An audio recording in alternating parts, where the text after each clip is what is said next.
You think you're living in your thoughts, but what if I told you you've been living in the echo of life, not life itself? There's a conversation happening inside you right now. It never stops. It's been running since you woke up this morning, maybe longer. Maybe it started years ago and never found an ending. What should I say? What did they mean? What if I fail? Why did I do that?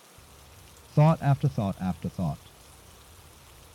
And somewhere along the way, you began to believe that this endless inner monologue is who you are. That the voice narrating your life is your life. But here's the truth most people never realize. You are not the voice. You are the silence that hears it. Think about the last time you were truly overwhelmed. Not just stressed, drowning. Your mind racing so fast you couldn't catch a single thought before the next one crashed in. Your chest tight. Your breath shallow. And then something shifted. Maybe you stepped outside. Maybe you exhaled. Maybe you just stopped trying to solve it all for 1 second. And in that pause, that tiny, sacred pause, you felt it. Space. Not emptiness, not absence, but presence. A kind of quiet that didn't need words. A stillness that wasn't passive, but alive. A place inside you that wasn't tangled in the chaos, because it was never in the chaos to begin with. That space. That's where you actually live. But we've been trained to ignore it. From the time we're children, we're taught to think our way through life, to analyze, to plan, to worry, to remember, to anticipate. And thinking is powerful. Thinking builds bridges, writes symphonies, solves equations. But thinking was never meant to be a prison. Yet that's what it becomes when we forget there's something deeper. When we mistake the map for the territory. When we confuse the menu for the meal. Your thoughts are not your reality. They are your commentary on reality. And commentary, no matter how loud, is not the same as experience. Imagine you're standing in a garden at dawn. The air is cool. The light is soft. A bird calls from somewhere unseen. And your mind says, this is beautiful. I should take a picture. I need to remember this. But I have that meeting later. I forgot to reply to that email. Why do I always? And just like that, you're no longer in the garden. You're in your head. The garden is still there. The light. The bird, the air. But you, the part of you that could actually receive it, feel it, be with it, you've left. You've traded presence for projection. You've swapped aliveness for analysis. And this is the tragic irony of modern life. We are surrounded by beauty, love, and mystery. But we're too busy thinking about it to actually live it. The Sufi mystics had a teaching. The mind is a wonderful servant, when a terrible master. When you let thought lead, it will take you in circles. It will replay the past until you're exhausted. It will rehearse the future until you're anxious. Because thought by nature lives in time. It feeds on what was and what might be. It cannot exist in the now. And the now, this moment, exactly as it is the only place life actually happens. So here's the question that changes everything. Who is aware of the thoughts? Not what are you thinking, but who is noticing that you're thinking?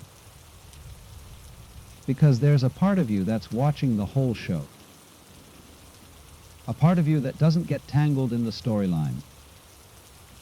A part of you that exists before the words, beneath the noise, beyond the narrative. That part is not your personality. It's not your memories or your fears or your ambitions. It's not the voice that says, I. It's the space in which the I appears. And that space. That's the real you. The you that was here before you learned your name. The you that will remain when the story ends. The you that's been here all along, quiet and patient, waiting for you to come home. You've been taught to fill every gap, to solve every silence, to keep the conversation going, even when there's nothing left to say. But the gaps are not empty. They are full of presence, of awareness, of being. The silence is not the absence of sound. It's the presence of stillness. And stillness is not passive. Stillness is where everything begins. Alan Watts once said, "Muddy water is best cleared by leaving it alone." Your mind is like that water. The more you stir it analyzing, replaying, predicting, the muddier it gets. But when you stop, when you let it settle, the clarity returns on its own. Not because you made it clear, but because clarity is its natural state. So what if the life you've been chasing isn't found by thinking harder, planning better, or fixing more? What if it's found by softening, by dropping into the space between one thought and the next, by resting in the pause between the inhale and the exhale? What if the answer isn't out there at all, but right here, in the quiet that's been holding you all along? That space isn't nothing. It's everything. And you don't have to reach for it. You just have to stop running from it. Let me tell you what thought actually is. It's not the enemy. It's not bad. It's not something to eliminate or transcend or get rid of. Thought is a tool, a beautiful, brilliant tool. But somewhere along the way, the tool picked you up. Think of your mind like a radio. It's always scanning, always tuning, always broadcasting. Thoughts come and go like stations, some clear, some static, some so loud you can't hear anything else. And you've been taught to believe the broadcast, to think that whatever's playing is the truth. But you are not the station. You are not the song. You are the awareness in which the music plays. This is the shift that changes everything. You don't have to control your thoughts. You just have to stop identifying with them. There's a psychological term for this cognitive fusion. It means you've become so fused with your thoughts that you can't tell where they end and you begin. When you think, "I'm not good enough," you don't hear it as a thought. You hear it as a fact. When you think, "I'll never figure this out," you don't recognize it as a mental event. You experience it as reality, and in that moment, you've collapsed the space between the thinker and the thought. You've forgotten that you are the sky, not the weather. But here's the liberating truth. Thoughts are visitors. They come. They go. Some stay longer than others. Some knock louder. Some feel like they'll never leave. But none of them are you. You are the space in which they appear. The awareness that watches them arrive and depart. And that awareness, it's untouchable. It doesn't age. It doesn't tire. It doesn't break. It's been with you since the beginning, and it will be with you at the end. It is the constant in a sea of change. The Zen masters call it the original face. The face you had before your parents were born, before you were given a name, before you were told who to be. It's not a mystical concept. It's the simplest thing in the world. It's the awareness reading these words right now. The presence that's here even when everything else falls away. And once you glimpse it even for a moment, you realize something astonishing. You've never actually been lost. You've only been distracted, lost in the movie, hypnotized by the plot, but the screen was always there, still clear, untouched by the drama. So how do you find this space? Not by looking for it, not by achieving it, not by becoming more spiritual or enlightened or peaceful. You find it by noticing it, right now. In this moment, there's a gap between this sentence and the next. Can you feel it? Not with your mind, with your being. That gap is not empty. It's alive. It's the same space that exists between your thoughts, between the question and the answer, between the stimulus and the reaction.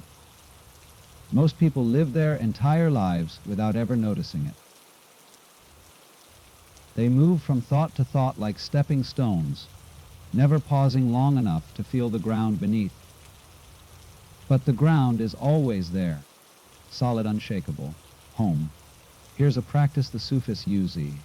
They ask, who am I without my story? Not as a riddle, as a genuine inquiry.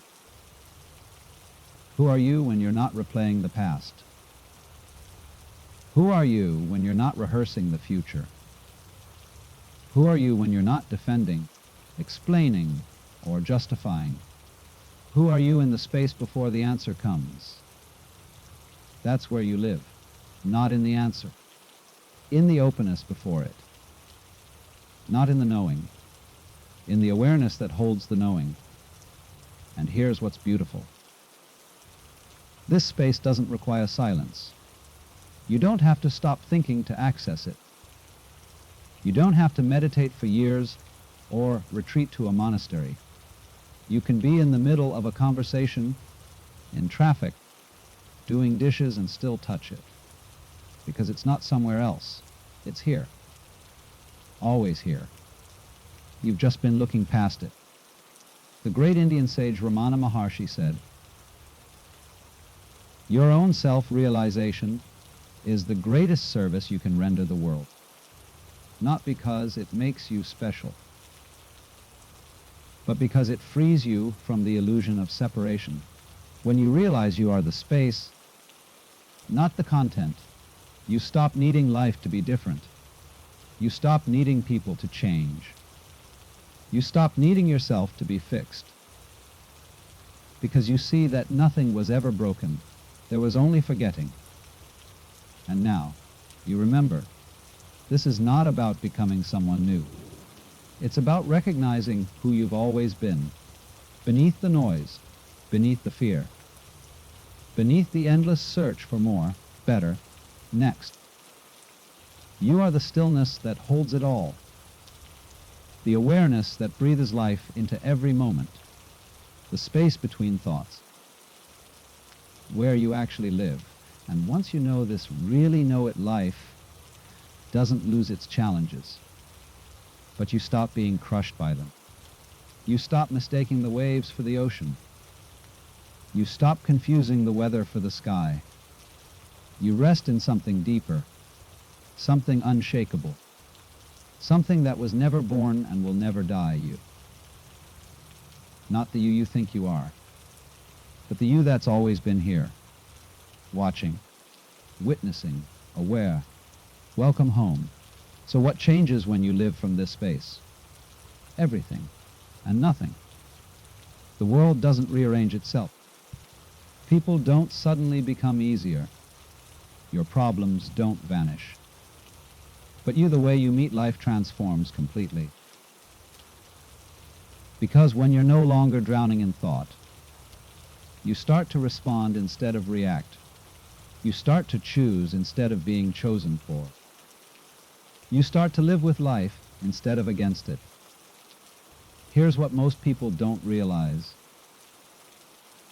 The thoughts you have about a situation cause more suffering than the situation itself. Someone criticizes you and the criticism lasts 5 seconds, but the thought about the criticism, that runs for days, weeks, years. Why did they say that? What do they think of me? Maybe they're right. Maybe I really am. And suddenly, a single moment has become a lifetime of pain. Not because of what happened, but because of the story you told about what happened. When you live from the space between thoughts, you stop adding the story. You let the moment be what it is, no more, no less. The criticism is just sound waves, a facial expression, a fleeting event in time. It doesn't define you unless you let it. And you only let it when you're identified with thought. When you're resting in awareness, the criticism passes through like weather. You feel it, you acknowledge it, and then it's gone. Because you didn't build a house around it. This is not spiritual bypassing. This is not pretending pain doesn't exist. This is seeing pain clearly without making it who you are. There's a Zen story about a student who asks the master, "How do you stay so peaceful?" The master replies, "When I'm hungry, I eat. When I'm tired, I sleep." The student is confused. "But doesn't everyone do that?" The master smiles. "No. When most people eat, they worry. When they sleep, they plan. They are never fully where they are." That's the gift of living from the space between thoughts. You become present. Not as a technique, not as a practice you force, but as a natural return to what's always been true. And presence is not passive. Presence is the most alive thing there is. When you're truly present, you see more, you feel more, you love more, because you're no longer filtering life through the lens of me and my story. You're meeting life directly, unmediated, undefended, awake. Think about the last time you laughed, really laughed, not a polite chuckle. A full body, tears, streaming, can't breathe kind of laugh. In that moment, where were your thoughts? Gone? Where was your sense of self? Dissolved. There was only the laughter, the joy, the aliveness. That's what it feels like to live from the space. Not all the time, not as a permanent state, but as a return, a remembering, a coming home to the simplicity of being. The poet Rumi wrote, "Out beyond ideas of wrongdoing and right doing, there is a field. I'll meet you there." That field is the space between thoughts. It's where you exist before judgment, before comparison, before the need to prove, defend, or justify. It's where you're not trying to be anything. You're just being. And from that place, life becomes lighter. Not because it's easier, but because you're not carrying the weight of 1,000 imagined futures and regretted pasts. You're here, now, and now is always manageable. Here's a practice you can try. The next time you feel overwhelmed, don't try to fix it. Don't analyze it. Don't push it away, just notice it. Say to yourself, "Right now I'm feeling overwhelmed," and then pause. Feel the pause. Not the thought about the pause, the actual pause. That pause is the space. And in that space, nothing needs to happen. You don't need to solve anything. You don't need to be different. You just need to be. And here's what's miraculous. When you stop fighting the feeling, it begins to move. Not because you made it move, but because feelings, like thoughts, are temporary. They arise, they peak, they pass, but only if you let them. When you resist, they stick. When you rest in the space, they flow. This is what the mystics mean by surrender, not giving up, not becoming passive, but releasing the need to control. Trusting that life knows what it's doing. Trusting that you are held, not by a person or a plan, but by the awareness that's been here all along. Living from the center doesn't mean you stop planning. It doesn't mean you stop caring. It means you stop identifying with the outcome. You do what's yours to do fully, completely, and then you let go. You plant the seed, but you don't dig it up every day to check if it's growing. You trust the process. You trust the space. And when you live this way, something extraordinary happens. Life starts to feel less like a battle and more like a dance. You stop bracing against what's coming. You stop clinging to what's leaving. You move with the rhythm, not against it. And in that movement, there's grace, there's ease. There's a kind of joy that doesn't depend on anything going right. Because it's not coming from out there. It's coming from in here, from the space that's always been home. You don't have to earn it. You don't have to achieve it. You just have to stop, breathe, and notice. The space is already here. It's been waiting for you. Not in the future. Not after you fix yourself. Right now. In the gap between this word and the next. Here's the truth no one tells you. You will forget this. Not because you're broken. Not because you failed. But because forgetting is part of being human. You'll get lost in thought again. You'll get swept up in the story. You'll feel like you've wandered far from home. And that's okay. Because the space doesn't leave, you leave. And you can always come back. This isn't about perfection. It's not about never thinking again. It's not about becoming some blissed out sage who floats above life's struggles.